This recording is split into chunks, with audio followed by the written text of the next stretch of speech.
హరే కృష్ణ భక్తులందరికీ స్వాగతం. ఇవాళ భగవద్గీత క్లాస్కి ప్రార్థనతో మొదలు పెడదాము. అందరు కూడా ప్రార్థించండి నాతో పాటు. దయచేసి వీడియో ఆన్ చేసి క్లాస్ వినండి ప్లీజ్. ఓం నమో భగవతే వాసుదేవాయ. ఓం నమో భగవతే వాసుదేవాయ. ఓం నమో భగవతే వాసుదేవాయ. ఓం అజ్ఞానతిమిరాంధస్య జ్ఞానాంజనశలాకయా చక్షురున్మిళితం యేన తస్మై శ్రీగురవే నమః. నమో విష్ణుపాదాయ కృష్ణప్రేష్ఠాయ భూతలే శ్రీమతే భక్తివేదాంత స్వామిన్నితి నామినే. నమస్తే సారస్వతే దేవే గౌరవాణి ప్రచారిణే నిర్విశేష శూన్యవాది పాశ్చాత్య దేశతారిణే. జయ శ్రీ కృష్ణ చైతన్య ప్రభు నిత్యానంద శ్రీ అద్వైత గదాధర శ్రీవాసాది గౌరభక్త వృంద. హరే కృష్ణ కృష్ణ కృష్ణ హరే హరే హరే రామ రామ రామ హరే హరే. హరే కృష్ణ భక్తులందరికీ స్వాగతం. ఇవాళ భగవద్గీత క్లాస్కి మనం 10వ అధ్యాయం మొదలు పెట్టాము. 10వ అధ్యాయంలో మనం మొట్టమొదటి శ్లోకం ఏదైతే ఉందో అది చూసాము నిన్నటి క్లాస్లో. ఇక్కడైతే భగవంతుడు చెప్తున్నారు, ఇప్పటిదాకా చెప్పిన దాంట్లో ఇంకా ఉన్నతమైనటువంటి జ్ఞానం నేను ఇప్పుడు చెప్పబోతున్నాను. ఇంకా 10వ అధ్యాయం వెనకాల ఉన్నటువంటి ఉద్దేశం ఏంటో మనం తెలుసుకున్నాం నిన్న. ఎవరైనా చెప్పగలుగుతారా ఎందుకు ఈ అధ్యాయం చెప్పారు కృష్ణుడు? హ్యాండ్ రైస్ చేయండి.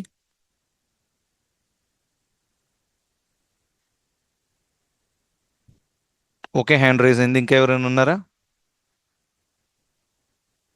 ఏ ఉద్దేశంతో ఈ అధ్యాయం చెప్పారు?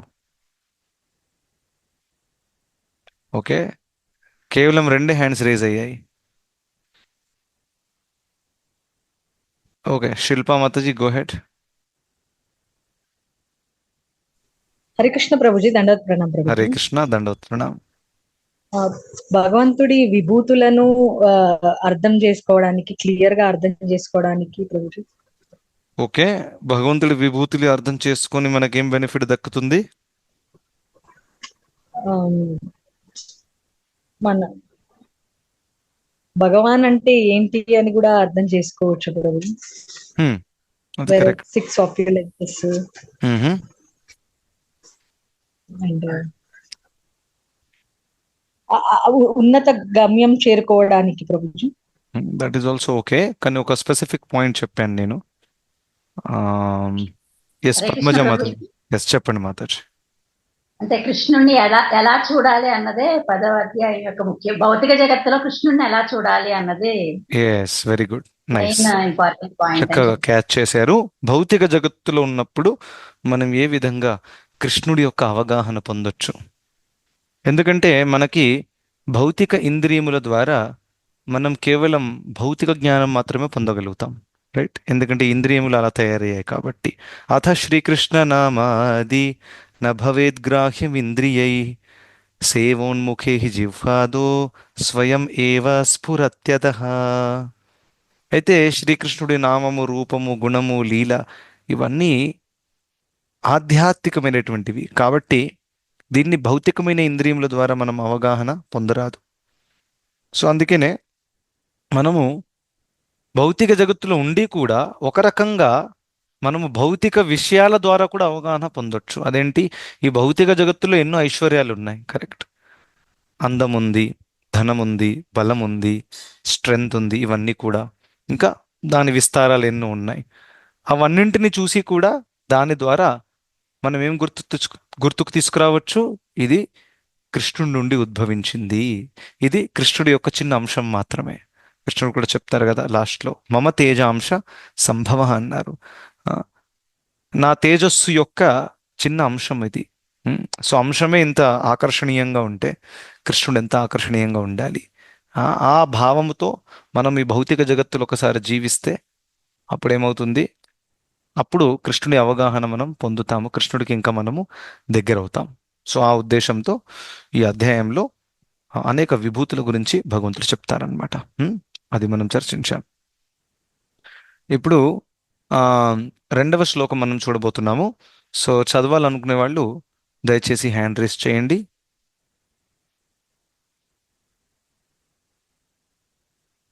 ఎవరైనా ట్రై చేస్తారా కొత్త వాళ్ళు? ఓకే, మైథిలి మాతాజీ మీరు చదవండి. హరే కృష్ణ ప్రభు. హరే కృష్ణ, దండవత్ ప్రణామ్. 10.2 నమే విదుః సురగణాః ప్రభవం నామ హర్షయః అహమాదిర్హి దేవానాం మహర్షీణాం చ సర్వశః. అనువాదము: దేవతా సమూహము గాని మహర్షులు గాని నా ఆరంభమును విభూతులను తెలుసుకోలేరు, ఎందుకంటే అన్ని విధాలుగా నేనే దేవతలకు మహర్షులకు మూలమును. హరే కృష్ణ ప్రభుజీ. హరే కృష్ణ, దండవత్ ప్రణామ్. సో ఇక్కడ విభూతులు అనగానే అదేదో చాలా తేలిగ్గా అర్థమైపోయేటటువంటి విషయము, మన బుద్ధితో మన తెలివితో అర్థం చేసుకుంటాము అని అనుకుంటే అది కరెక్ట్ కాదు. ఎందుకంటే భగవంతుణ్ణి యాజ్ ఇట్ ఈస్గా అర్థం చేసుకోవడం ఎవరి ద్వారా కూడా సాధ్యం కాదు. భగవంతుడిని కేవలం ఒకే వ్యక్తి అర్థం చేసుకోగలుగుతాడు. ఎవరు? భగవంతుడే. దాని అర్థం ఏంటంటే భక్తులు కూడా, అంటే ఉన్నత స్థాయిలో ఉన్న భక్తులు కూడా భగవంతుడి గురించి తెలుసుకుంటారు, ఎందుకంటే వాళ్ళు శుద్ధ భక్తులు కాబట్టి. కానీ 100% తెలుసుకోలేరు. రైట్, అది భగవంతుడు. రైట్. సో ఆయన విభూతులు కూడా అన్లిమిటెడ్. ఏదైనా అన్లిమిటెడ్గా ఉంటే మీరు ఒక హద్దు వరకు తెలుసుకున్నారు, కానీ ఇంకా ఎక్స్పాండ్ అవుతుంది అనుకోండి అది. సో ఇంకా నాలెడ్జ్ పెండింగ్గా ఉంది, మీరు అది కూడా తెలుసుకున్నారు, ఇంకా ఎక్స్పాండ్ అయింది. సో భగవంతుడు ఎవర్ ఎక్స్పాండింగ్గా ఉంటారు, అనేక లీలలు చేస్తూ ఉంటారు. రైట్, అనేక గుణాలు వ్యక్తం చేస్తూ ఉంటారు, ప్రదర్శిస్తూ ఉంటారు. సో అందువల్ల భగవంతుడిని మనం 100% తెలుసుకోరాదు. సో మన స్థాయిలో మనము కనీసము ఈ భౌతిక ఇంద్రియముల ద్వారా ఈ భౌతిక జగత్తులో ఉండేటటువంటి విభూతులను చూసి భగవంతుని అప్రిషియేట్ చేసుకోవచ్చు. సో ఇక్కడ కృష్ణుడు ఏం చెప్పారంటే దేవీ దేవతలు కూడా ఎవరైతే ఈ భౌతిక జగత్తులో పెద్ద పెద్ద పాత్రలు నిర్వహిస్తున్నారు, పెద్ద పెద్ద డిపార్ట్మెంట్స్ని హ్యాండిల్ చేస్తున్నారు, దేవీ దేవతలు ఇంద్రుడు, చంద్రుడు, వరుణ, వాయు, కార్తికేయ, వీళ్ళందరూ కూడా ఇంత గొప్ప వ్యక్తులు అయినప్పటికీ ఇంకా అనేక మంది ఋషిమునులు కూడా ఉన్నారు. రైట్, దుర్వాస ముని ఉన్నారు, వీళ్ళందరూ కూడా పెద్ద పెద్ద ఋషిమునులు కూడా ఉన్నారు. కానీ వాళ్ళు కూడా భగవంతుణ్ణి పూర్తిగా అర్థం చేసుకోలేరు. ఈ యొక్క 2 శ్లోకంలో చెప్తున్నారు. ఇంకో విషయం కూడా చెప్పారు ఇందులో. ఏంటని? నేను ఆ దేవి దేవతలకి ఋషిమునులకి స్తోత్రం నేనే, వాళ్ళు నా నుండే ఉద్భవించారు అనే విషయం కూడా చెప్పారు. అందుకని వాళ్ళు తెలుసుకోలేరు. రైట్. ఇప్పుడు చూడండి, ఒక చిన్న శిశువు తల్లి గర్భంలో ఉన్నాడు. ఆ తల్లి గర్భంలో ఉన్నప్పుడు ఆ శిశువుకి ఏమైనా తెలుస్తుందా? నేను ఒక వ్యక్తి ఒక గర్భంలో ఉన్నాను, ఈ వ్యక్తి ఇక్కడ ఉంటున్నారు హైదరాబాద్లో, బయట 10 మంది ఉన్నారు నన్ను చూస్తున్నారు. ఆయనకి ఏం అర్థం కాదు, ఎందుకంటే తను తల్లి నుంచి ఉద్భవించాడు కాబట్టి ఆ సందర్భంలో తల్లి తనకు స్తోత్రం అనే విషయం కూడా తనకి పూర్తిగా తెలియదు, తల్లి గురించి కూడా పూర్తి ఇన్ఫర్మేషన్ లేదు, ఎందుకంటే ఆ గర్భం నుంచి వస్తున్నాడు కాబట్టి. అదేవిధంగా దేవీ దేవతలందరూ కూడా ఆఖరికి భగవంతుడి నుంచి ఉద్భవించారు కాబట్టి భగవంతుడి గురించి పూర్తిగా వాళ్ళు తెలుసుకోలేరు. రైట్. సో ఆ విధంగా అనేక ఉదాహరణలు కూడా ఉన్నాయి. ఇది ఉదాహరణలు శాస్త్రాల్లో రిపీట్ ఉంది. ఇప్పుడు చూడండి, ఇప్పుడు మనము భాగవతం ఉదాహరణ కూడా చూపించవచ్చు. కానీ ఋగ్వేదము ఏదైతే 4 వేదాలలో ముఖ్యమైనటువంటి ఋగ్వేదము, అందులో చాలా చాలా క్లియర్గా ఉంది ఈ విషయము. ఎందుకంటే చాలామంది అంటారు, లేదు లేదు ప్రభుజీ, మీరు ఆల్రెడీ కృష్ణుడిని ఫాలో చేస్తున్నారు కాబట్టి మీరు ఎప్పుడు అలాగే చెప్తారు, కృష్ణుడు ఉన్నతమైన వాడు, దేవి దేవతలందరూ ఆయన నుంచి ఉద్భవించారు అని, అది మీ మతము అని అంటారు. యాక్చువల్లీ మీ మతం నా మతం కాదు. యాక్చువల్గా ఇది ఋగ్వేదంలో ఉంది, అన్ని వేదాలలో ఇది ఈ యొక్క వ్యాఖ్యానం ఉంది, భగవద్గీతలో ఉంది, మహాభారతంలో ఉంది, భాగవతంలో ఉంది, అనేక పురాణాలలో ఉపనిషత్తులు. ఇప్పుడు ఋగ్వేదంలో ఒక చాలా ఫేమస్ మంత్రం ఉంది, అది నేను చూపిస్తాను. ఆ మంత్రం రిసైటేషన్ కూడా ఇక్కడ ఉంది, నేను ప్లే చేస్తాను, చూడండి మీరు. ఈ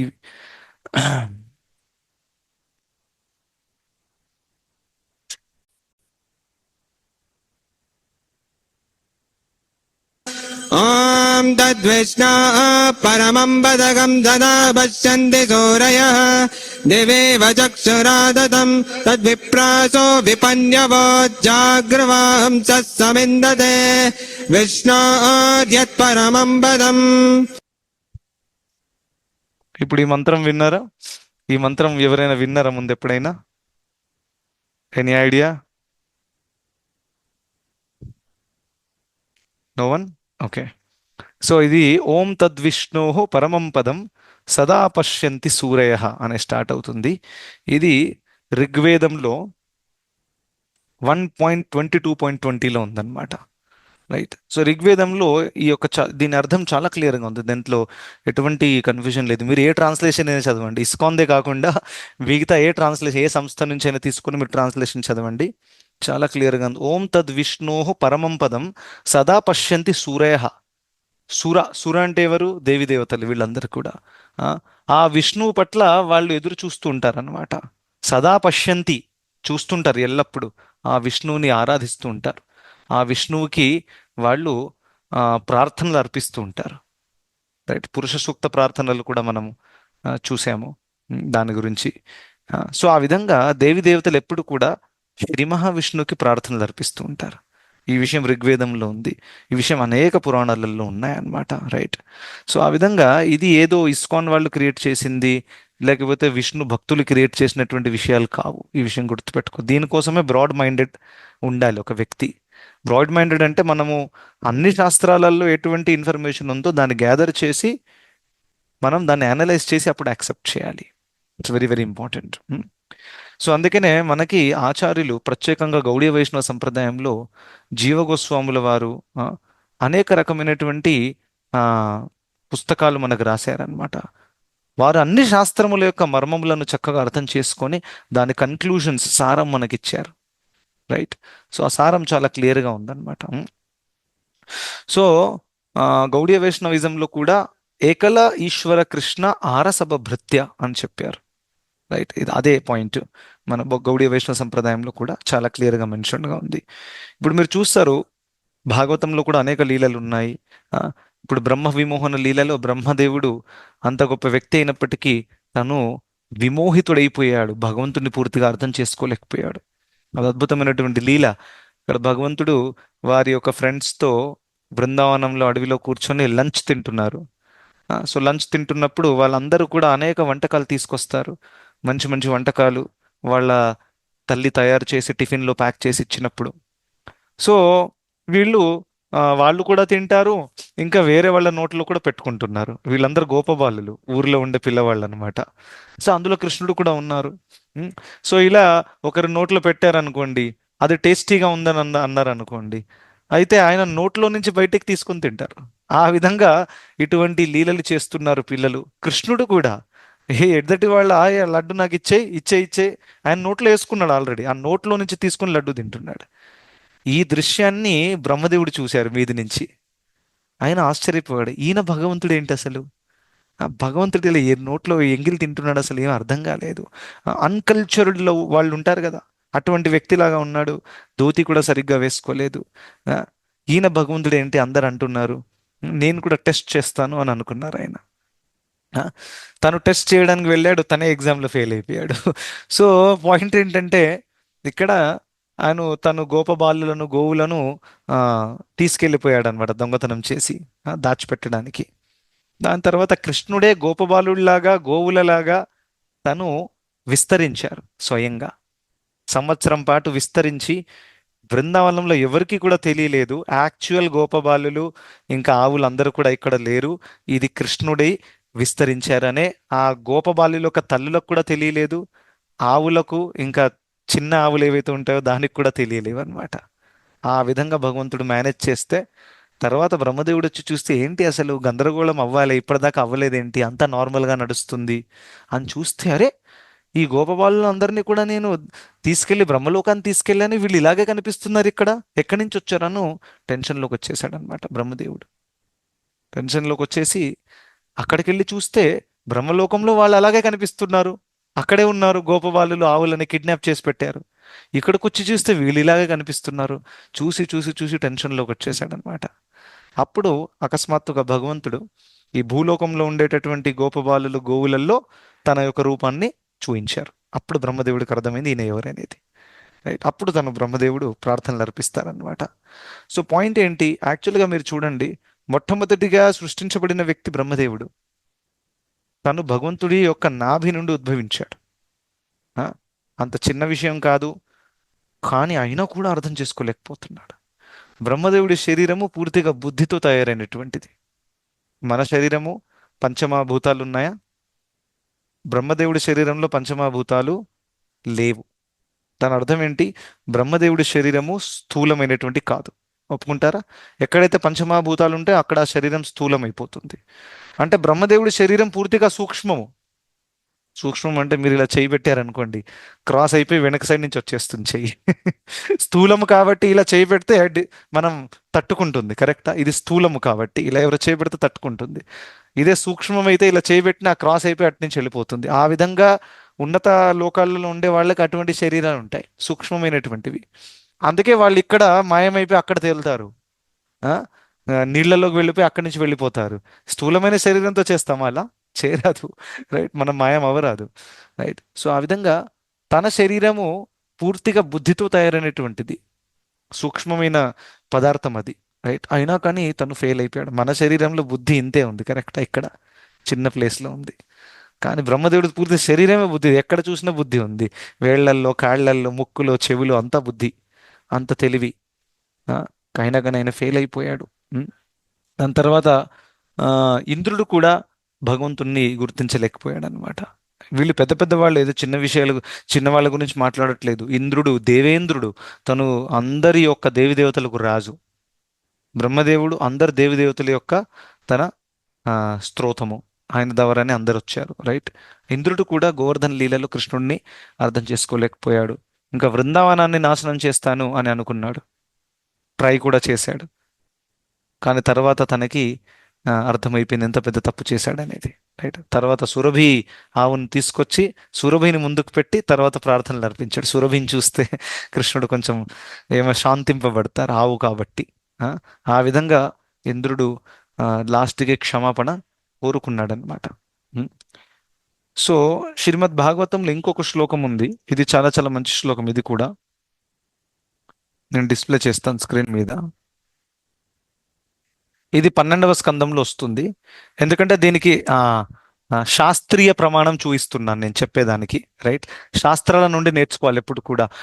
ప్రభుజీ, చిన్నప్పుడు మా తాతయ్య గారు చెప్పారు ఈ దేవతే అందరికంటే ఉన్నతమైన దేవత, అందుకే నమ్ముతాను. తాతయ్య గారు చెప్పారు, నానమ్మ గారు చెప్పారు, అది ఓకే. కానీ శాస్త్రాలు ఏం చెప్తున్నా తెలుసుకోవడం ఇస్ ఇంపార్టెంట్. సో మనం ఋగ్వేదంలో చూసాము, ఇప్పుడు శ్రీమద్ భాగవతంలో కూడా ఏదైతే వ్యాస మహర్షి స్వయంగా రచించారో ఈ శ్లోకంలో కూడా చాలా చాలా క్లియర్గా మెన్షన్ ఉంది. యం బ్రహ్మ వరుణేంద్ర రుద్ర మరుత స్తున్వంతి దివ్యై స్తవైర్. చాలా పెద్ద శ్లోకం, తర్వాత చదవచ్చు. ఇక్కడ ఏం చెప్తున్నారంటే బ్రహ్మ, వరుణ, ఇంద్ర, రుద్ర, మరుతులు వీళ్ళందరూ కూడా దివ్యమైనటువంటి ప్రార్థనలు అర్పిస్తూ ఉంటారు. ఎవరి పట్ల? శ్రీ మహావిష్ణువు పట్ల. ఇంకా యోగులు ఎవరైతే ఉన్నారో వాళ్ళు వారి యొక్క మనసుని పూర్తిగా పరమాత్మ మీద నిమగ్నం చేసి వాళ్ళు సమాధిలో లీనమైపోతారు. ఎవరి మీద లీనమైపోతారు? ఎవరి మీద ధ్యానం చేస్తున్నారు? శ్రీ మహావిష్ణువు మీద. 6వ అధ్యాయంలో కృష్ణుడు చెప్పారు కదా, యోగులు ఏం చేస్తారు? అష్టాంగ యోగం చేసేవాళ్ళు. ఇంకా ఈ లిమిట్ ఏదైతే ఉందో భగవంతుడిది, ఇది ఏ దేవి దేవతలు కూడా, రాక్షసులు కూడా అర్థం చేసుకోలేరు. అటువంటి భగవంతుడికి నేను నమస్కారం అర్పిస్తున్నాను. దేవాయ తస్మై నమః అని చెప్తున్నారు. రైట్, ఇది సూత గోస్వామి చెప్తున్నారు. మీకు తెలుసు సూత గోస్వామి ఎవరైతే నైమిషారణ్య శౌనకాది ఋషులకు తను భాగవతం చెప్పారనమాట. సూత గోస్వామి స్వయంగా శుకదేవ్ గోస్వామి యొక్క శిష్యుడు. తను అక్కడ సుఖదేవ్ గోస్వామి పరీక్షిత్ మహారాజ్కి కథ చెప్తున్నప్పుడు అక్కడ కూర్చొని విన్నాడు స్వయంగా. విన్న తర్వాత కొంతకాలం తర్వాత నైమిషారణ్యంలో, నైమిషారణ్యం ఎక్కడుంది ఇప్పుడు? ప్రస్తుతం భారతదేశంలో లక్నో దగ్గర ఉంది. సో అక్కడ వెళ్తే మీరు నైమిషారణ్యం చూడొచ్చు. అక్కడ ఋషిములందరూ కూర్చొని ఉన్నారు, వాళ్ళకి భాగవతం చెప్తున్నారు. ఆ సూత గోస్వామి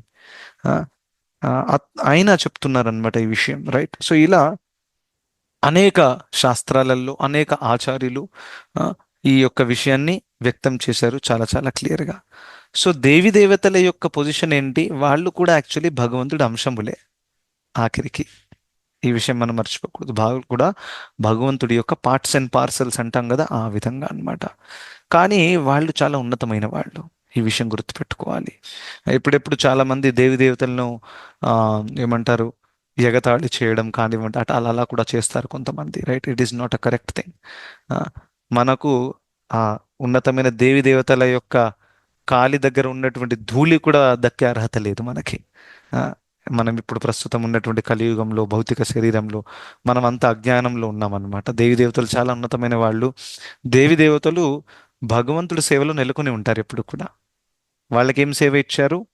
భౌతిక జగత్తుని మేనేజ్ చేయాలి, ఆ సేవ ఇచ్చారు. చాలా డిఫికల్ట్ సేవ. భౌతిక జగత్తులో ఏదైనా మేనేజ్ అవుతుందా? ఒక ఫ్యామిలీ మేనేజ్ అవుతుందా? పిల్లలు మేనేజ్ అవుతున్నారా? హస్బెండ్ వైఫ్, ఏది మేనేజ్ అవ్వడం ఈజీ కాదు. ఒక చిన్న ఫ్యామిలీయే మేనేజ్ అవ్వనప్పుడు పూర్తి బ్రహ్మాండాన్ని మేనేజ్ చేయడం అంటే అది ఎంత పెద్ద టాస్క్ బ్రహ్మదేవుడికి, ఇంద్రుడికి, చంద్రుడికి. ఒక్కసారి ఆలోచించండి. అందుకనే మనం చూస్తాం వాళ్ళకు కూడా ఎన్నో ప్రాబ్లమ్స్ వస్తుంటాయి. మళ్ళీ వాళ్ళు శ్రీ మహావిష్ణువు దగ్గరికి వెళ్తారు, క్షీరసాగరం దగ్గరికి. అక్కడికి వెళ్ళి ప్రార్థనలు అర్పిస్తారు. ఉం? అర్పించిన తర్వాత భగవంతుడు వారికి ప్రామిస్ చేస్తారు, సరే నేను వచ్చి సాల్వ్ చేస్తానని. హిరణ్యకశిపుడి కేసులో కూడా అలాగే జరిగింది. ఇంకా కృష్ణుడి అవతరణలో భూమిదేవి కూడా ఆ విధంగా వెళ్ళి ప్రార్థనలు అర్పించడం జరిగింది. సో అనేక ఉదాహరణలు మనం చూస్తాం. సో దాని అర్థం ఏంటి? దేవీ దేవతలు కూడా యాక్చువల్గా భగవంతుడి ఏజెంట్స్, అంటే భగవంతుడి సేవకులు వాళ్ళు కూడా. ఉం? అలా భగవంతుడి కోసం వాళ్ళు సేవ చేస్తారు. ఇప్పుడు యమరాజు కూడా ఉన్నారు, తను కూడా దేవీ దేవతలలో వస్తారు, కరెక్ట్? కానీ ఒక విషయం గుర్తుపెట్టుకోవాలి, దేవీ దేవతలలో కొంతమంది దేవీ దేవతలు శుద్ధ భక్తులు. ఈ విషయం గుర్తుపెట్టుకోవాలి. అందరూ శుద్ధ భక్తులు కాదు at the same time. For example Yamaraju ఉన్నాడు. యమరాజు దేవీ దేవతలలో ఒక్కడు, 33 కోట్ల దేవీ దేవతల్లో తను ఒక్కడు. కానీ యమరాజు మహాజనుడు, శుద్ధ భక్తుడు, కరెక్ట్? అలా ఇప్పుడు ఇంద్రుడు శుద్ధ భక్తుడా? ఎవరు చెప్తారు?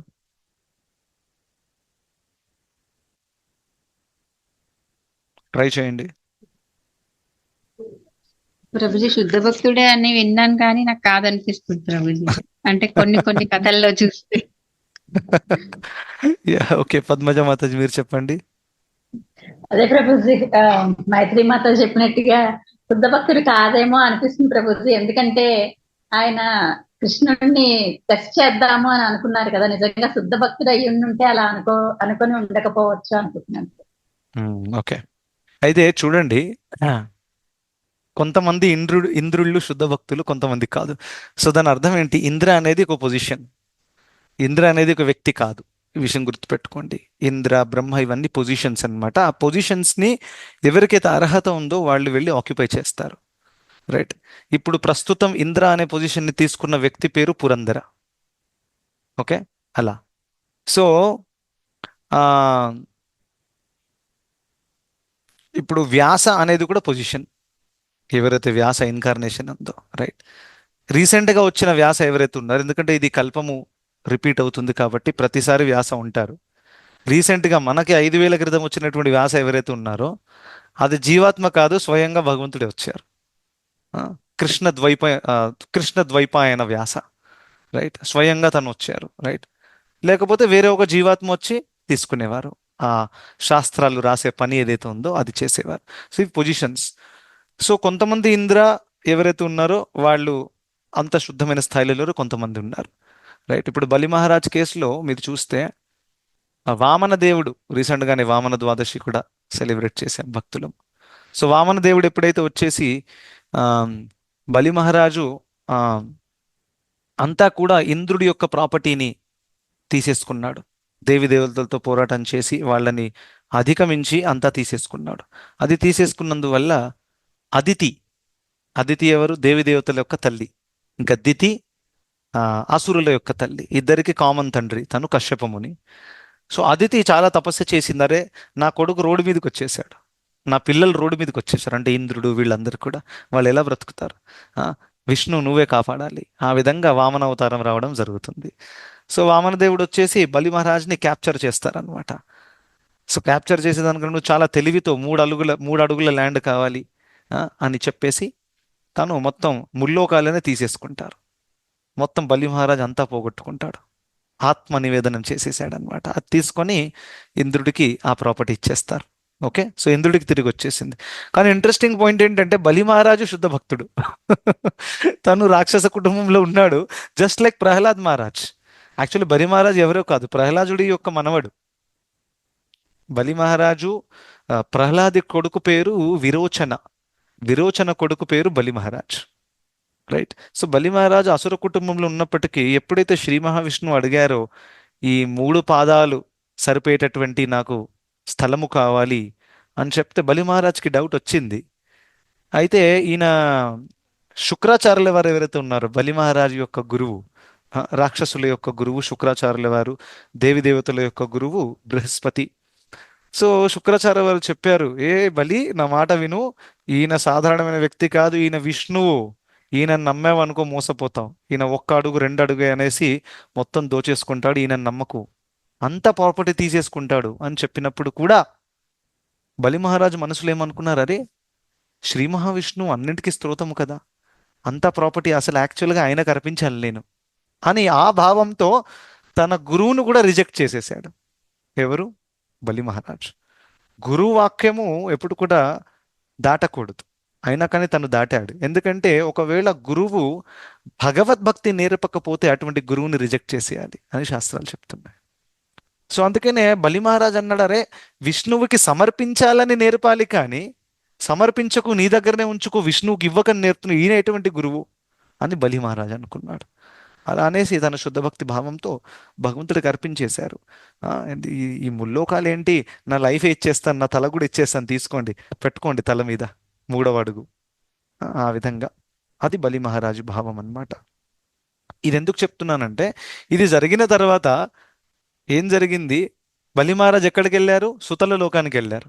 కరెక్ట్, ఇక్కడ కాలు మీద పాతాళం సుతల సైడ్లో. సో బలి మహారాజ్ కిందికి వెళ్ళిన తర్వాత సుతల లోకానికి వెళ్ళినప్పుడు ఆ లోకంలో బలి మహారాజు ఉన్నారు. ఆ లోకానికి ద్వారపాలుడిలాగా శ్రీ మహావిష్ణువు సేవ చేశారు అక్కడ బలి మహారాజ్ కోసం. ఎందుకు? శుద్ధ భక్తుడు కాబట్టి. సో ఆ యొక్క పోరాటంలో బలి మహారాజ్ను ఓడించేశారు, కానీ ఆధ్యాత్మికంగా గెలిచాడు తను. ఎందుకంటే శ్రీ మహావిష్ణువే తనకు సేవకుడిలాగా వెళ్ళాడు. ఇంకో మాట కూడా ఇచ్చారు, నెక్స్ట్ ఇంద్రుడివి నువ్వే అవుతావు. నెక్స్ట్ ఇంద్రుడివి నువ్వు అవుతావు. దాని అర్థం ఏంటి? ఇప్పుడు నెక్స్ట్ ఇంద్రుడు వచ్చాడు అనుకోండి, బలి మహారాజ్ నెక్స్ట్ ఇంద్రుడు అయితే ఆ ఇంద్రుడు శుద్ధ భక్తుడు అవుతాడా? కాదా? శుద్ధ భక్తుడు అవుతాడు, ఎందుకంటే బలి మహారాజ్ ఆల్రెడీ శుద్ధ భక్తుడు కాబట్టి. సో ఈ విధంగా ఒకవేళ శుద్ధ భక్తుడు ఒకవేళ ఆ పొజిషన్ తీసుకుంటే ఆ ఇంద్రుడు శుద్ధ భక్తుడు. రైట్. సో అందుకనే ఈ లీలలు ఏవైతే ఉన్నాయో ఇందులో ఎగ్జాక్ట్గా ఏ కల్పంలో ఉండే ఇంద్రుడు అనేది క్లియర్గా లేదు. That is very difficult to tell. ఎందుకంటే ప్రతి ఒక్క కల్పంలో ఇంద్రుడు ఉంటాడు, ప్రతి ఒక్క కల్పంలో బ్రహ్మ ఉంటాడు. కరెక్ట్. సో అందుకనే శాస్త్రాలు ఎప్పుడు కూడా ఇప్పుడు రీసెంట్గా జరిగినటువంటి ఇంద్రుడే అని రూల్ ఏం లేదు. శాస్త్రాలు కేవలం ఒకే కల్పాన్ని మనసులో పెట్టుకొని రాయలేదన్నమాట. అది వేరే ఏ కల్పంలోనైనా ఉండొచ్చు. రైట్. సో అందుకనే ఈ కథ ద్వారా మనం చూస్తాము దేవి దేవతలు కూడా ఎప్పుడెప్పుడు కొంతమంది నిమ్నమైనటువంటి గుణాలకు కూడా లోనైపోతారు. ఈర్ష్య, ఇన్సెక్యూరిటీ. జనరల్గా ఇంద్రుడు మనం చూస్తాము, ఎవరైనా యజ్ఞము తపస్సు చేస్తూ ఉంటే ఆ యజ్ఞము పూర్తి అవుతే, అశ్వమేధ యజ్ఞం చేస్తే వాళ్ళు వచ్చి నా పొజిషన్ తీసుకుంటారు. సో తను రంభ, మేనక, ఊర్వశి వీళ్ళని పంపుతూ ఉంటాడు వాళ్ళ తపస్సు పాడు చేయడానికి. అలా పాడైపోతే ఇక నా పొజిషన్ సేఫ్గా ఉంటుంది. ఈ లోకంలో అందరూ వాళ్ళ పొజిషన్ సేఫ్గా ఉంచుకోవడానికి ప్రయత్నిస్తూ ఉంటారు అందరూ. రైట్. వాస్తవం ఏంటంటే ఏ పొజిషన్ కూడా పర్మనెంట్ కాదు. ఇక్కడ ఒక్క క్షణంలో మమ్మల్ని తరిమేయచ్చు భౌతిక శక్తి, వెళ్ళిపోవాలి, ఇంకా వెనక్కి తిరిగి చూడడం కూడా ఉండదు, అలా వెళ్ళిపోతాం మనం. రైట్, టైం వస్తే.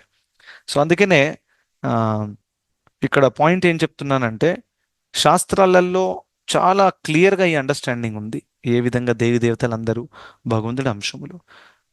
దాని తర్వాత ఈ విషయం కూడా క్లియర్గా ఉంది, దేవి దేవతల ఆరాధన కూడా ఉంది శాస్త్రాల్లో, అది కూడా కాదనట్లేదు, అది రిజెక్ట్ చేయరు. అప్పుడు వేదాలలో అనేక దేవి దేవతల ఆరాధన ఉంది.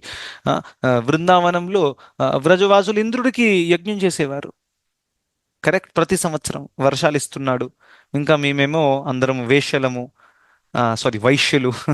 సో ఆ విధంగా అక్కడ వాళ్ళు పంట పొలము ఆవులు ఇవన్నీ కూడా పనులు చేసేవాళ్ళు. సో వర్షాల మీద డిపెండెన్సీ ఉంటుంది, కరెక్టా?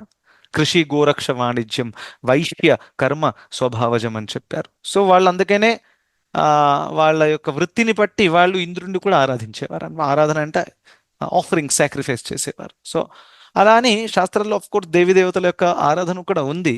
కానీ దేవి దేవతల ఆరాధన దేనికోసం ఉంది ఆ విషయం కూడా గుర్తుపెట్టుకోవాలి. భౌతికమైన కోరికలు తీర్చుకోవడానికి మాత్రమే ఉంది, వేరే ఎటువంటి ఎజెండా లేదు అక్కడ. ధనం దేహి, జనం దేహి, రూపవతి భార్యాన్ దేహి, ఆ, ఈ విధంగా. సో మోక్షం దేహి అనేటటువంటి ముముక్షువులు ఎవరైతే ఉన్నారో వాళ్ళు ఎప్పుడు కూడా దేవి దేవతల దగ్గరికి వెళ్ళరు. ఎందుకంటే దేవి దేవతలు మోక్షాన్ని ఇవ్వరాదు, వాళ్ళే భౌతిక జగత్తులో ఉన్నారు, కరెక్టా? రైట్.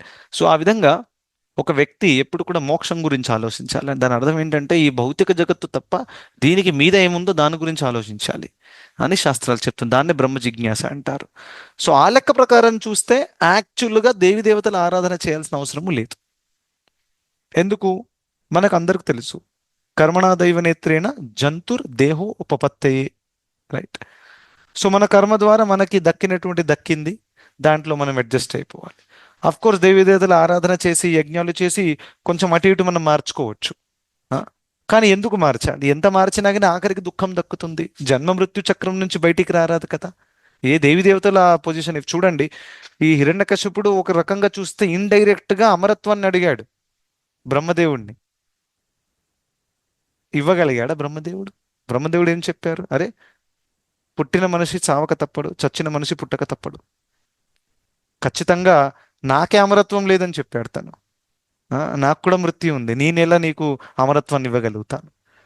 సో మోక్షము అని అంటే యాక్చువల్గా మన అమరత్వమైనటువంటి స్థాయిలో మళ్ళీ స్థితమైపోవడం, అది మోక్షం. ఎందుకంటే ఆత్మ అనేది అమరము. సో అది ఎవరు కూడా ఇవ్వలేరు. శాస్త్రాలు క్లియర్గా హిరణ్యకశిపుడు అడిగినప్పుడు అవుట్ రైట్ రిజెక్ట్ చేసేసారు బ్రహ్మదేవుడు. అరే నాకే లేదండి, నీకెలా ఇస్తాను? రైట్. సో ఆ విధంగా ఇంకా దేవి దేవతలు కూడా ఆ యొక్క అమృతం తాగుతారు కదా. అమృతం తాగి శాశ్వతం కాదు, ఆ అమృతం ద్వారా వాళ్ళ ఆయువు పెరిగిపోతుంది. శాశ్వతం కాదు, ఏది శాశ్వతం కాదు ఇక్కడ. ఆయువు ఎంత ఎక్కువైపోతుందంటే అది శాశ్వతంతో సమానము. ఆ విధంగా అంటారు, నేను అమరం అయిపోయాను ఎందుకంటే నేను అమృతాన్ని తాగాను కాబట్టి. రైట్. సో అలా కాదు, శాశ్వతం ఎంత ఎంత ఎక్కువ ఆయువు పెంచుకున్నా కానీ ఆఖరికి ప్రళయం వచ్చిన తర్వాత అందరు దేవి దేవతలు కూడా వెళ్ళిపోతారు అనమాట, శరీరాన్ని వదిలేసి. సో ఆ లెక్క ప్రకారము మనకి వైష్ణవాచార్యులు చాలా క్లియర్గా ఏం చెప్పారు? యథా తరోర్మూల నిశేషనేన తృప్యంతి తత్ స్కంధ భుజోపశాఖ అని చెప్పారు. ఏ విధంగా మనం వేర్లలో నీళ్లు వేసినప్పుడు సెపరేట్గా శాఖలకు, ఆకులకు, పువ్వులకు, ఫలాలకు నీళ్లు వేయాల్సిన అవసరము లేదు. రైట్. సో అదేవిధంగా మనము ఉన్నతమైనటువంటి కృష్ణ భక్తి, విష్ణు భక్తి చేస్తే అందరు దేవి దేవతలు సాటిస్ఫై అయిపోతారు, వాళ్ళని సెపరేట్గా సాటిస్ఫై చేయాల్సిన అవసరము లేదు. కృష్ణ వర్సెస్ గణేష్, కృష్ణ వర్సెస్ దుర్గా, ఈ కాంపిటీషన్స్ మనం పెట్టుకున్నాం కానీ అక్కడ రియల్గా ఎటువంటి కాంపిటీషన్ లేదు. ఎప్పుడెప్పుడు ఈ సమాజంలో కూడా చూస్తాము, కృష్ణ భక్తులు శివ భక్తులు ఆర్గ్యుమెంట్ చేస్తున్నారు, ఎవరు గొప్ప, అది గొప్ప. మీద నుంచి కృష్ణుడు శివుడు ఇద్దరు చూసి నవ్వుతున్నారు. వీళ్ళైన అసలు ఏం నడుస్తుంది, వీళ్ళెందుకు గొడవ చేస్తారు, అసలు కాంపిటీషన్ లేనే లేదు, వీళ్ళెందుకు కాంపిటీషన్ చేస్తున్నారు అని వాళ్ళు అనుకుంటారు. రైట్. సో ఎక్కడ కాంపిటీషన్ లేదు. శాస్త్రాలు చాలా క్లియర్గా ఉంది. మనం ఒకవేళ విష్ణు భక్తి, కృష్ణ భక్తి చేస్తే, అదే కృష్ణుడు ఇక్కడ చెప్తున్నారు భగవద్గీతలో, నమే విదుహు సురగణాహ, సురగణులు వీళ్ళందరూ కూడా నన్ను తెలుసుకోలేకపోతున్నారు ఆ విధంగా. సో అందుకనే మనము డైరెక్ట్గా కృష్ణ భక్తి, విష్ణు భక్తి చేసి మనము మోక్షం పొందొచ్చు, చాలా మంచి అవకాశము. రైట్. ఇంకోటి ఆ లెక్క దానితో సహా మనము అందరు దేవి దేవతలను ఆదరించాలి, గౌరవించాలి. That is also very very important. ఎక్కడ కూడా నిరాదరించడం అనేది చేయరాదు. నిరాదరించడం అనేది కూడా అపరాధమే, వైష్ణవ అపరాధం అయిపోతుంది. ఎందుకంటే దేవి దేవతలు మ్యాక్సిమం అందరు వైష్ణవులే. సో ఒక వైష్ణవుడి అపరాధం చేసి మనము శివుణ్ణి కానివ్వండి ఎవరైనా అవమానించి అలా చేస్తే ఖచ్చితంగా మనము ఎటువంటి గమ్యం మనకు దక్కదు. That is also very very important. మనం దేవి దేవతల మందిరానికి వెళ్ళినప్పుడు కూడా మనం దండవత్ ప్రణామం చేయాలి, ఇంకా ప్రార్థించాలి, నాకు ఇంకా కృష్ణ భక్తిని ఇవ్వండి అని మనం ప్రార్థించుకోవచ్చు. కృష్ణ భక్తిలో నాకు విఘ్నాలు కలగకుండా ఉండాలి అని మనం ప్రార్థించుకోవచ్చు దేవి దేవతలతో. గోపికలు కూడా ఆరాధన చేశారు, మాకు కృష్ణుడు లాంటి భర్త రావాలి అని, రైట్? సో వాళ్ళ కోరిక ఎలా ఉంది? కృష్ణ చైతన్యంలో ఉండేటటువంటి కోరికలు, రైట్? సో ఆ విధంగా ఈ శ్లోకంలో కృష్ణుడు ఈ పాయింట్ చాలా చాలా క్లియర్గా చెప్పారు. నా విభూతులు ఎంత గొప్పవంటే దేవి దేవతలు కూడా అర్థం చేసుకోలేకపోతున్నారు. సో అందుకనే నేను ఇప్పుడు చెప్పబోయేది ఒక శాంపుల్ వర్జన్ మాత్రమే అని కృష్ణుడు చెప్తున్నారు. ఈ విషయం లాస్ట్లో చెప్తారు. అంతా చెప్పిన తర్వాత నేను ఇప్పుడు చెప్పింది చాలా చిన్నదే, శాంపుల్ చెప్పాను. చిన్న బుద్ధితో మనం ఎంత అర్థం చేసుకోగలుగుతాం, రైట్? సో అందుకనే శాంపుల్ ఇచ్చారు మనకి. కానీ భగవంతుడు అసలైన విభూతి అంటే అది ఎవరు అర్థం చేసుకోలేరు. ఓకే, సో యా, అందరికి చాలా ధన్యవాదాలు. హరే కృష్ణ. ఏదైనా ఒక ప్రశ్న ఉంటే తీసుకోవచ్చు ఎవరికైనా.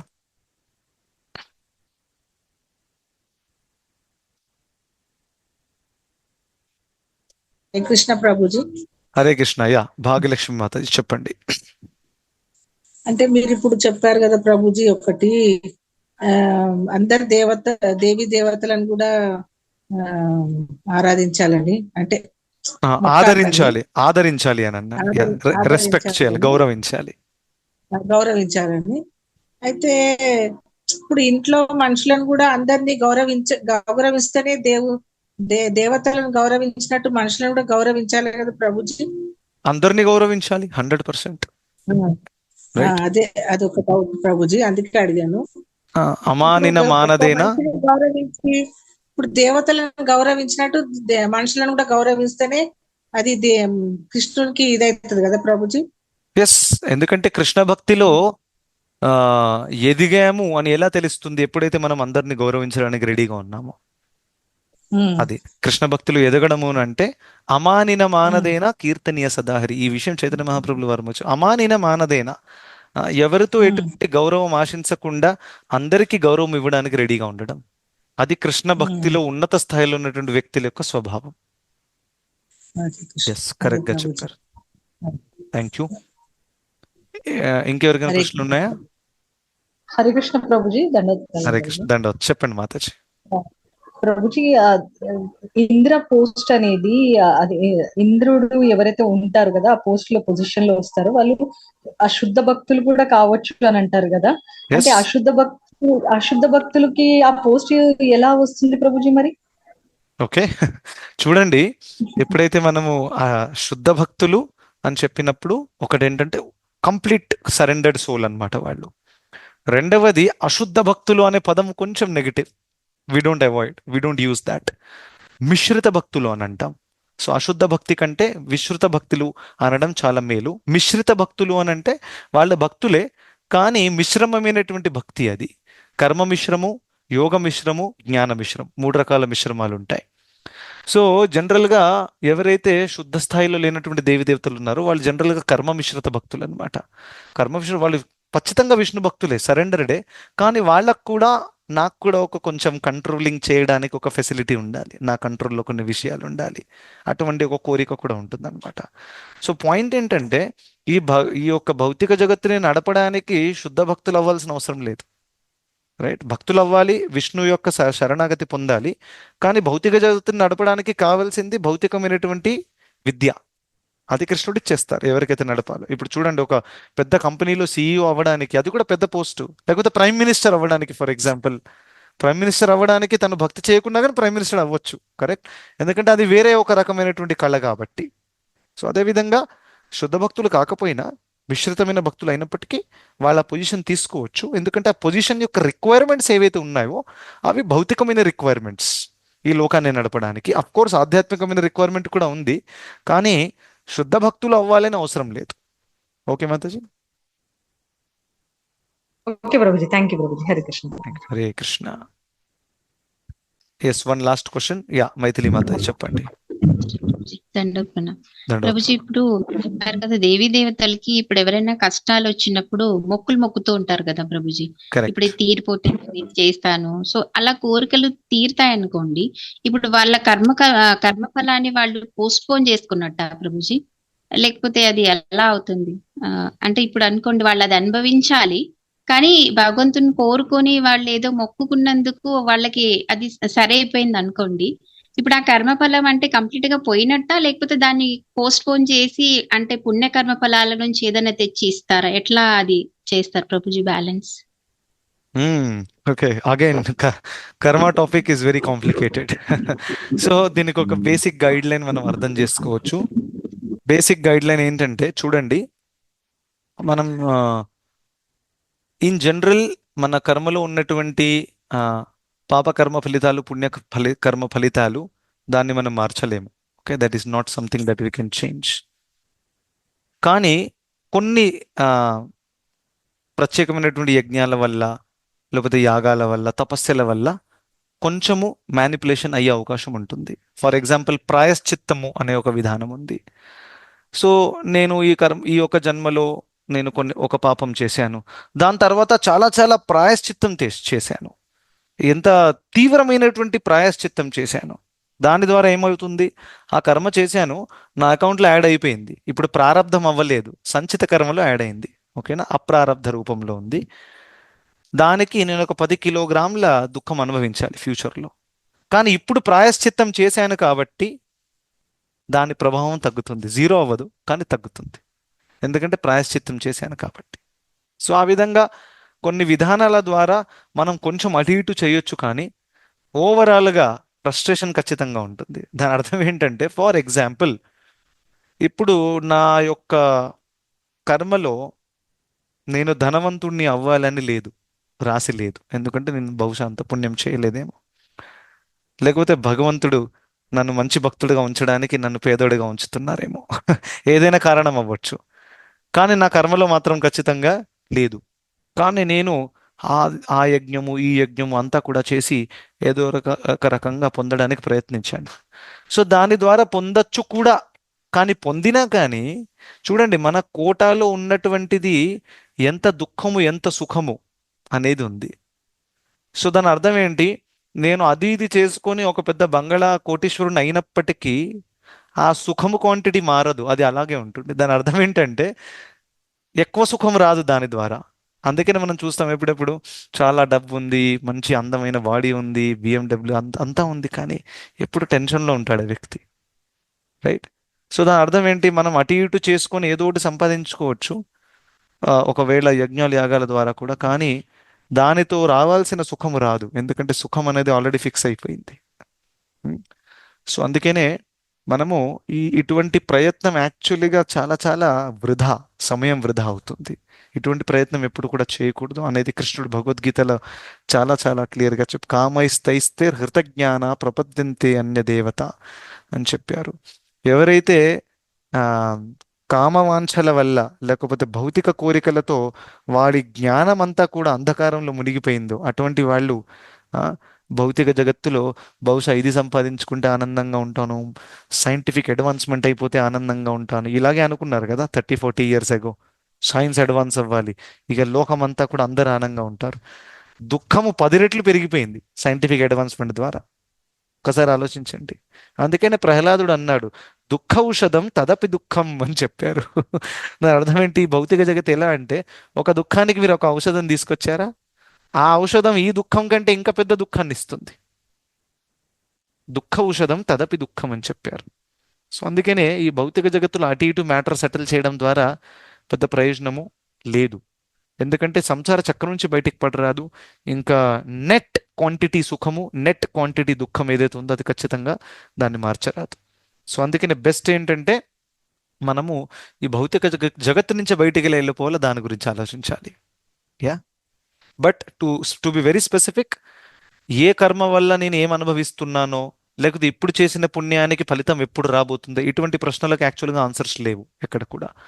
అది కేవలం కృష్ణుడే ఆన్సర్ చేయగలుగుతారు, రైట్? ఎందుకంటే it is a very complicated. అందుకనే కర్మ వృక్షం అని చెప్పారు, భాగవతంలో మనం చదివాం స్టార్టింగ్లో. కర్మ వృక్షము, వృక్షంలో మీరు చూస్తారు వేర్ల నుండి అది మెయిన్ ఇది ఉంటుంది, ట్రంక్ ఉంటుంది, దాని తర్వాత అనేక శాఖలు ఉపశాఖలు వస్తాయి, పెద్ద చెట్టు. లాస్ట్లో ఒక చిన్న శాఖని చూయించి ఇది ఎక్కడి నుంచి స్టార్ట్ అయింది అని చెప్పమంటే ఎంత కాంప్లికేటెడ్ అది. రైట్. చెట్టు చాలా పెద్దగా ఉంటే ఎంత కాంప్లికేటెడ్, దీని నుంచి వచ్చింది, దీని నుంచి వచ్చింది, అరే ఇది కూడా దీని నుంచి వచ్చింది, ఇది కూడా దీని నుంచి వచ్చింది, అన్ని నోట్ డౌన్ చేసుకోవాలి. It will become very complicated. అదేవిధంగా మనకు ఇప్పుడు ప్రస్తుతం దక్కేటటువంటి కర్మ ఫలితాలు కూడా అలాగే ఉన్నాయన్నమాట. ఆ సంచితకరమైన పెద్ద బ్యాగ్ తీసుకొని తిరుగుతున్నాం అందరం, అది ఎవరికి కనిపించట్లేదు. అందగ్గర దగ్గర సంచిత కర్మ అనే ఒక బ్యాగ్ ఇలా మూట మోసుకొని నడుస్తున్నాం. ఆ మూటలో నుంచి కొంచెం ఇలా తీసేసి ఈ జన్మలో ఇచ్చేస్తారు, అయిపోయిందా, ఇంకా తీసుకురా. అది ఉంటుంది కదా, చపాతీ పిండి తయారు చేశారు, ఒక ముద్ద తీసుకొని చపాతీ చేశారు, మళ్ళీ ఇంకో ముద్ద తీసుకొని సమోసా చేశారు. సో ఆ విధంగా ఆ ముద్దలు వస్తూ ఉన్నాయి. ఇక్కడ నుంచి ముద్దలు ఫినిష్ అవుతున్నాయి, చపాతీ ముద్దలు. అక్కడి నుంచి మళ్ళీ కొత్త కొత్త పిండి తయారై మళ్ళీ పిండి తయారవుతుంది. సో అందుకని ఈ ప్రాసెస్, ఒక వ్యక్తి అక్కడి నుంచి పిండి తయారు చేసి మీ గిన్నెలో పెడుతున్నారు, మీరేమో చపాతీలు చేసి పెడుతున్నారు. ఇది ఫినిష్ అవ్వట్లేదు, కంటిన్యూస్గా అక్కడ పిండి వస్తుంది అక్కడి నుంచి, రైట్. సో ఆ విధంగా దీనికి ఎటువంటి ఎండ్ లేదనమాట. సంచిత కర్మ అంటే ఆ బ్యాగ్ తీసుకుంటే అందులో నుంచి ఏ కర్మ ఈ జన్మలో రాబోతుందో చెప్పడం డిఫికల్ట్, ఇట్స్ వెరీ డిఫికల్ట్. ఎందుకంటే దాంట్లో ఇన్ని ఉన్నాయి అందులో నుంచి. సో ఆ విధంగా. ఓకే మాతాజీ. ఎస్ ప్రభుజీ, అర్థమైంది ప్రభుజీ. అదే మీరు చెప్పిన దాంట్లో ఇప్పుడు ఒకవేళ వాళ్ళ ఒక తలరాతలో ధనవంతుడయ్యే ఒక అవకాశం లేనప్పుడు ఏదో ఒకటి చేసి ధనవంతుడైతే అవ్వచ్చు, కానీ ఆ ధనాన్ని అనుభవించలేకపోవచ్చు, ఆ సుఖాన్ని అనుభవించలేకపోవచ్చు. మేబీ ఎందుకంటే ప్రాప్తంలో లేదు కాబట్టి, అది వచ్చినా కూడా అది ఉపయోగపడదు. కరెక్ట్. ఎందుకంటే మన దగ్గర ఉన్నటువంటి చిన్న స్వేచ్ఛని ఉపయోగించి దుర్వినియోగం చేసి నేను ఏదో ఒక రకంగా ధనాన్ని దోచుకోవచ్చు, అది ఛాన్స్ ఉంది. కానీ ఆ ధనం ధర వచ్చే సుఖం రాదు, అది పాయింట్ అన్నమాట. ఎందుకంటే నాకు 4 కిలోగ్రాముల సుఖం రావాలని చెప్పారు నా యొక్క విధిలో, దానికంటే 1 గ్రామ్ కూడా ఎక్స్ట్రా రాదు. సో ఆ విధంగా మనము అనవసరంగా అతి ప్రయాసం చేయడం అని, అందుకనే చెప్పారంటే అది అత్యాహార ప్రయాసశ్చ. మనం చదివాం కూడా, అత్యాహారము అంటే కేవలం తినడమే కాదు, అతిగా ప్రయత్నం చేసి అది చేద్దాం ఇది చేద్దాము అలా అలా చేయాల్సిన అవసరం లేదు. మనం అంతా బ్యాలెన్స్డ్గా ఉండాలి. ఈ భౌతిక జీవితానికి, జాబ్కి, దీనికి ఎంత సమయం ఇవ్వాలో అంత ఇస్తే చాలు. ఓకే, తక్కువ కూడా ఇవ్వకూడదు, ఎక్కువ కూడా ఇవ్వకూడదు, balanced. Okay, thank you so much. రేపటి క్లాస్లో మళ్ళీ కలుద్దాం.